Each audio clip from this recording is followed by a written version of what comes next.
For a Tuesday, we are at a significant turning point in the story of Exodus today. Actually, it's a significant turning point for the whole of the Torah. We go from the action packed first half of Exodus, out of Egypt through the Red Sea, 3 months in the wilderness, and now today Israel arrives at Mount Sinai in chapter 19, and they'll stay there for a full calendar year.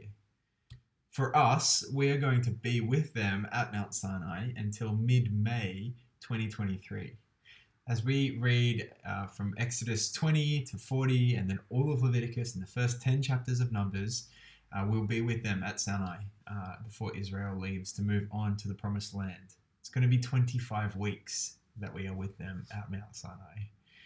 And this is usually when the wheels come off of our reading the Bible plans, because we have this drastic gear shift from mostly narrative to mostly law.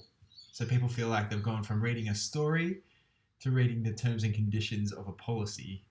But I want to encourage you today that there is so much for us in this section. This section of the Torah was actually the most important part of the Torah for the ancient readers, because the Torah is a chiasm, if you know what that means. It's symmetrical. There's A, B, B, and C. And this section, the part at Mount Sinai, is the C bit. It's the juicy piece of meat in the middle of the burger. This is the heart of the whole thing, the law. So we spend lots of time thinking about creation and the patriarch stories, Abraham, Isaac, Jacob, Joseph, the Exodus story, Moses, the burning bush, the Red Sea.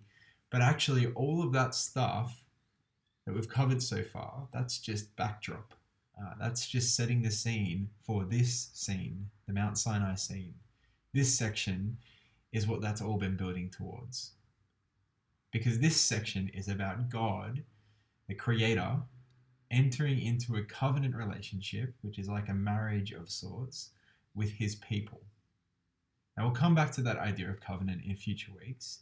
But for now, can I encourage you to make a commitment to stick around for this section? We have already had 35 Tuesdays in the Torah, and we have 25 Tuesdays at Mount Sinai. And I'm going to work hard to keep it interesting, to bring light and clarity to the hard bits, to draw out significance from the confusing bits. And I plan to keep my videos a bit shorter than they have been, because I know that they've crept out a little bit lately. But hang around, it's going to be good.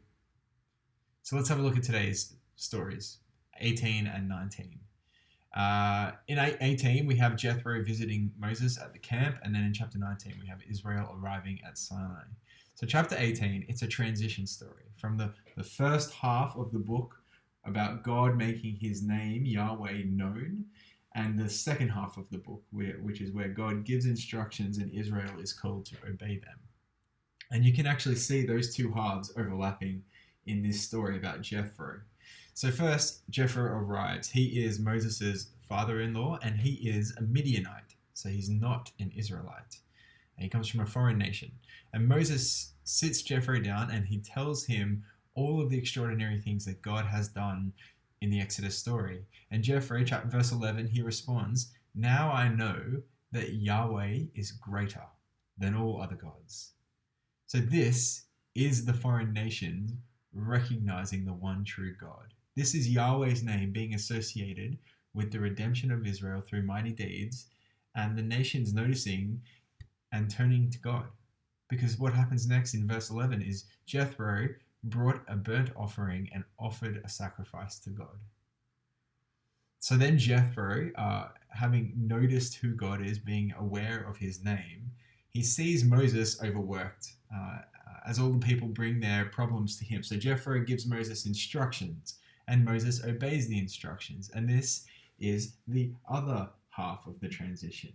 Instruction being given to Moses and then being obeyed, which is what the second half of the book of Exodus is about. So this story, chapter 18, it's a transition from the first half of the book to the second half of the book. Chapter 19, Israel arrives at the foot of Mount Sinai. Settle in, because they're going to spend a full year there, and God will give them the law to obey as his covenant people. Now, much of this chapter is spent spelling out how God will come down onto this mountain and what Moses and the Israelites must do and must avoid to survive this close-up encounter with a holy God. You know, they can't touch the mountain. They have to consecrate themselves. They have to abstain from sexual relations. They should wash their clothes. All of these things they have to do to encounter a holy God. And then there is thunder and lightning, and the mountain trembles, and there's smoke and fire. There's loud noises. It's quite a dramatic it's a terrifying scene. But that's what it is like to approach a holy God. It is terrifying. It's dangerous. And this is a theme that is going to continue throughout the law. God is holy. He is unapproachable. And yet, he provides a way. Verses 4 to 6 kind of give us a summary of the whole law. This is a really famous part of Exodus. This is what it says, God speaking. You yourselves have seen what I did to Egypt, and how I carried you on eagle's wings and brought you to myself. Now, if you obey me fully and keep my covenant, then out of all the nations you will be my treasured possession. Although the whole earth is mine, he says, you will be for me a kingdom of priests and a holy nation. This is important. It's God's act of grace that has saved them. Their obedience to him is a response to being brought out on eagle's wings. And out of the whole earth, God will choose these people to be his treasured possession. Pretty cool, isn't it? 1 Peter says that we as Christians are also God's treasured possessions.